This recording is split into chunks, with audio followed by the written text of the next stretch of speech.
Muy buenas noches a todos.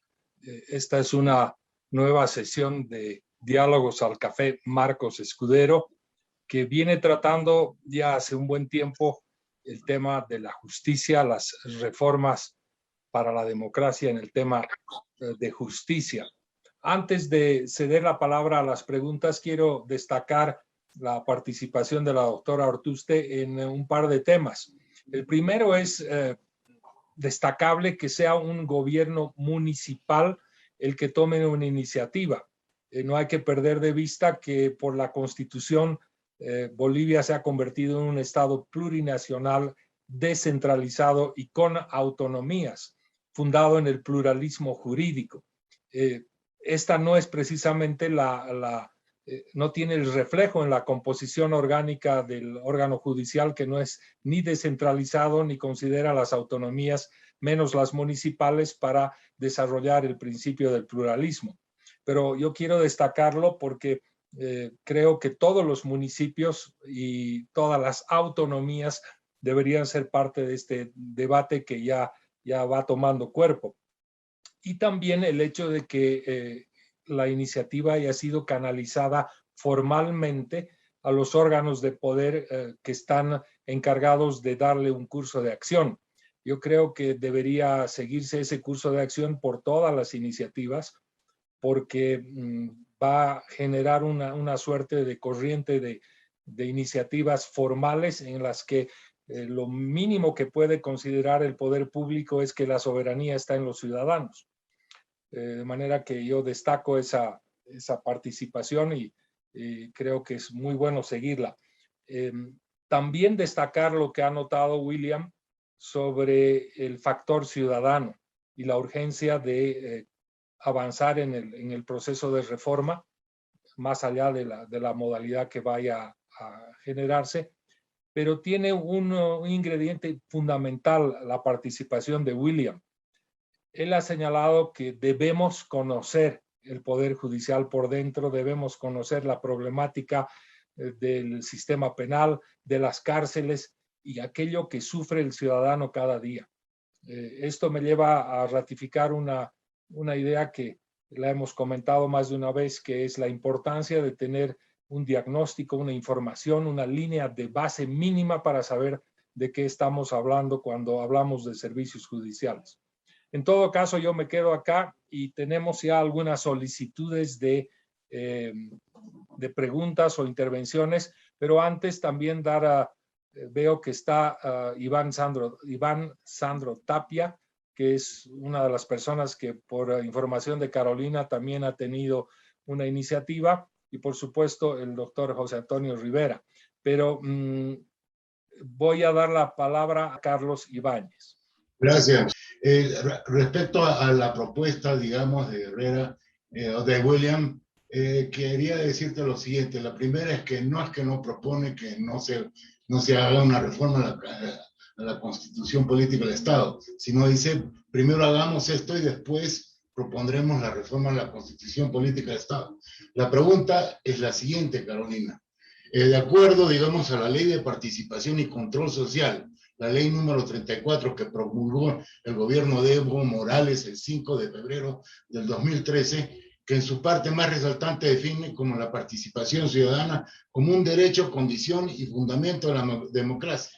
Obviamente que lo utilizó para otras cosas, ¿no? Pero la verdad, eso nos da el poder en estos momentos para poder formar estos consejos o tribunales, digamos, de selección del magistrado, de elección del todo el Poder Judicial. Nosotros podríamos, esta ley que está metida en la misma Constitución, esto ya nos permite hacer esto, digamos, poder empezar con eso, que es importantísimo. Eso da la independencia. Eso te pregunto. La segunda cosa, ¿por qué recurrir siempre a los 2/3 del Parlamento? Ejemplo mismo, en Estados Unidos en estos momentos tienen problemas han tenido problemas para la Corte Suprema de Justicia y tienen problemas para las Cortes Federales. Hay un montón de jueces que no son nombrados justamente porque nunca se ponen de acuerdo. Imagínate 2/3 en un país tan dividido y atomizado como el nuestro. ¿Por qué tenemos que meter eso nuevamente en la Constitución? ¿Por qué tenemos que meter a los políticos? Si justamente lo que queremos es salir de los políticos de esta parte ahí. Y la tercera, Carolina, es bien importante. No solamente la justicia, que es importantísimo. Yo concuerdo que es tan importante como la educación y la salud, la justicia, que tiene que tener un presupuesto, pero también hay que cambiar muchas otras cosas más. Y en otras cosas es la participación ciudadana en todos los ámbitos. Por ejemplo, el manejo del ejército, las Fuerzas Armadas, la policía, en fin, una serie de entidades que manejadas por los políticos siempre a su propósito. Gracias. Walter Guevara, por favor. Gracias, Eduardo. Mira, es muy satisfactorio constatar una gran diferencia. En términos generales, la oposición carece de una propuesta alternativa de gobierno detallada y convincente.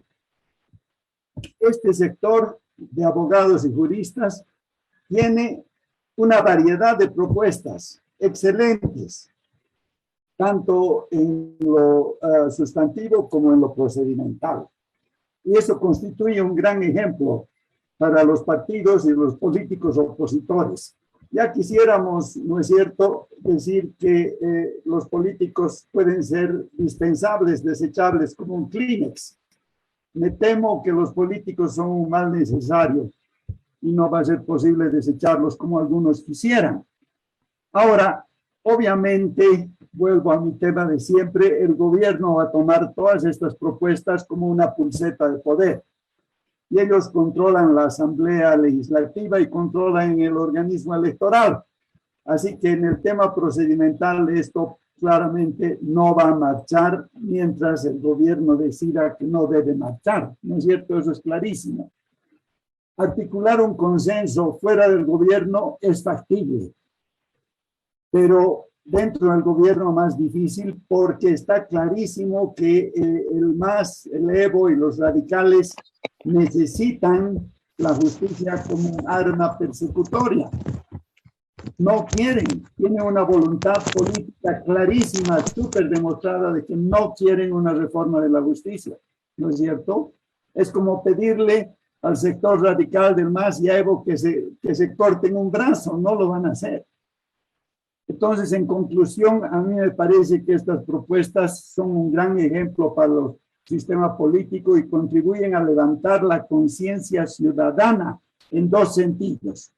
Primero, el conocimiento técnico de los detalles de la propuesta es altamente educativo. Y segundo, aumentan la indignación popular ante el bloqueo que el gobierno va a hacer de estas excelentes propuestas. Y eso quiere decir que el tema vuelve al escenario político, que es lo que yo he estado machacando todo este tiempo, ¿no? Y eso es bueno, porque si hubieran propuestas similares en economía, en salud, en educación, en una serie de otros temas, se podría ir levantando una conciencia y un movimiento popular para tratar de enfrentar a este gobierno y además convencer a la población que hay una propuesta alternativa válida, cosa que se ha desilusionado el movimiento Pitita cuando llegó el gobierno de la señora Yanine Áñez, no hubo esa propuesta. Así que excelente, felicitaciones Carolina, ese detalle, esa claridad, no la he visto en ninguna de las otras propuestas. Muy bien, Carolina, por favor. Primeramente, y en orden de alusión, aprovechar el espacio que se me cede en estos minutos, haciendo referencia a lo que indicaba el doctor Belcé. Efectivamente, cuando se habla de formas jurídicas de Estado, justamente una diferencia sustancial entre el Estado autonómico y el Estado federal es que se precia hacer de que dentro de la estructura de la organización de los órganos del poder público, en un Estado federal, los órganos que integran los distintos componentes de los estados integrantes tienen la posibilidad de que pueden conformarse en su interior por un órgano ejecutivo, legislativo y judicial, y se puede replicar en cada uno de los estados miembros o asociados. Eso no ocurre en nuestro estado autonómico, que a semejanza del modelo español, solamente en el alcance nacional tiene el órgano ejecutivo, legislativo, judicial y aún tenemos el electoral, pero en los niveles subnacionales o autonómicos solamente fíjense que la estructura contempla órgano ejecutivo y órgano legislativo, no contemplan órgano judicial propio. no tienen sus propios tribunales departamentales de justicia. Y aquí es cuando nosotros planteamos en una propuesta armónica con el Estado autonómico que por lo menos estos se precien de tener tribunales descentralizados administrativamente, manteniendo esa unidad del órgano judicial. Y además también, haciendo ya referencia por orden de alusión a Carlos Ibáñez, a quien agradezco infinitamente por sus preguntas. Carlitos, gracias por cada una de ellas. Primeramente, en relación a la ley 341, la ley de control social. Esta se desprende de la Constitución Política del Estado, y saludo con beneplácito de que, no siendo jurista, te hubieras tomado la molestia de revisar las normas. Eso es algo fabuloso. Y de hecho, me encanta que hagas la referencia, porque la Constitución ya prevé en las atribuciones del control social que debiera ser participativo en cuanto a la sociedad civil organizada, y le da atribuciones. Y decía yo de manera explícita, los numerales 7 y 9 de la misma Constitución, en su artículo 242, ya contempla que esta participación ciudadana puede involucrarse, por ejemplo, en la elección de cargos públicos. Entonces ahí tenemos un sustento constitucional válido, sin necesidad de hacer alusión a la ley 341, ley que, dicho sea de paso, la estudié cuando me tocó ser directora jurídica del Gobierno Autónomo Departamental de Santa Cruz, y me llamó la atención que en ella, a diferencia de la Constitución, se permite controles sociales incluso individuales, vale decir, que se puedan practicar de manera individualizada por cada ciudadano, lo cual, imagínate, en nuestro planteamiento de reforma de justicia, que se recibieran propuestas por cada ciudadano boliviano, se volvería realmente caótico, ¿no? Entonces, por eso planteamos de que las propuestas sean institucionalizadas, ¿no? Desde las instituciones más representativas, y que puedan involucrarse distintos actores claves. Se mencionaban algunos de ellos como los colegios de abogados, pero no solamente hemos visto que esto es una inquietud desde colegios de abogados, sino que también pueden involucrarse otras instituciones claves. ¿Por qué no también las universidades, que se precian ser precisamente aquellas que son formadoras de los que queremos como operarios de justicia y que sean personas idóneas? Y además también, sí, hay las condiciones para que estos puedan involucrarse, tanto desde la vía constitucional como legal, y deberían hacerlo. No es una tarea solamente de juristas, es una necesidad que todos nos involucremos, y por esa misma razón, aclarando, esta propuesta no es a título personal, es un planteamiento institucional desde el Gobierno Autónomo Municipal, y a la cabeza, por favor, quiero hacer aquí justicia, aunque está ausente, del secretario de Fortalecimiento Institucional de Autonomías, el doctor José Luis Santisteban, quien me acompañó en el planteamiento, estudio y análisis de esta propuesta. Además, también en la segunda parte de la pregunta indica de manera muy elocuente por qué 2/3. ¿Por qué se exige 2/3 para poder tomar estas decisiones? Y ahí yo le hago una referencia. Sin ir muy lejos, es reprochable que entre las últimas reformas que se plantearon por parte del gobierno actual, era precisamente dejar a menos la exigencia de 2/3 en varios aspectos que la Constitución hoy por hoy exigía para poder tomar decisiones en temas hitos o claves. Y yo voy a hacer una referencia puntual, porque no teniendo los 2/3, yo no garantizo que el órgano que representa el sumum de la sociedad civil organizada, las distintas perspectivas sociales, posturas políticas, puedan estar dignamente representadas. Puede quedar cooptadas por un solo partido que tenga ese rodillo parlamentario, y con un 51% él decide todo y los demás quedan de lado. Entonces no me garantizaría que también los otros actores de la sociedad civil puedan ser escuchados. Y finalmente, en cuanto a la justicia, él mencionaba ahí que debieran haber otras instituciones, y además el manejo, sí, claro que sí, el manejo administrativo, y además, ¿por qué no pueden acompañar prestigiosas instituciones como es el caso de la Iglesia, que en algún momento también acompañó a la reforma de justicia? Pueden participar también, ya aquí está el doctor Rivera Santibáñez, él mencionaba, por ejemplo, las representaciones de los pueblos indígenas, que también han sido por mucho tiempo postergados, ¿no? Y que de manera muy interesante él plantea que también tengan representatividad en el proceso de selección de los integrantes de justicia. Me voy a la otra intervención del doctor Walter Guevara. Muchísimas gracias, mi querido doctor, por acompañarme. Gracias por escucharme atentamente. Concuerdo con usted de que es necesario que todos participen, y además que sean con propuestas claras, concretas, apartadas más allá de los subjetivismos, y que vemos en esta breve síntesis que hice de todas y cada una de las reformas, que muchas de ellas ni siquiera se contraponen, sino que perfectamente pueden complementarse, y podemos hacer una propuesta mucho más armónica y además también completa. Les transmití en el chat la ponencia para que el que quiera descargarla pueda acceder a aquella. Y ya para ir cerrando, entonces, habiendo involucrado en esta ocasión ya al doctor Rivera, quien tiene activada su cámara, yo quisiera, por favor, si me permite el doctor Belcé, cederle la palabra a mi querido mentor y ilustre doctor Rivera Santibáñez, vicepresidente de la Academia Boliviana de Estudios Constitucionales.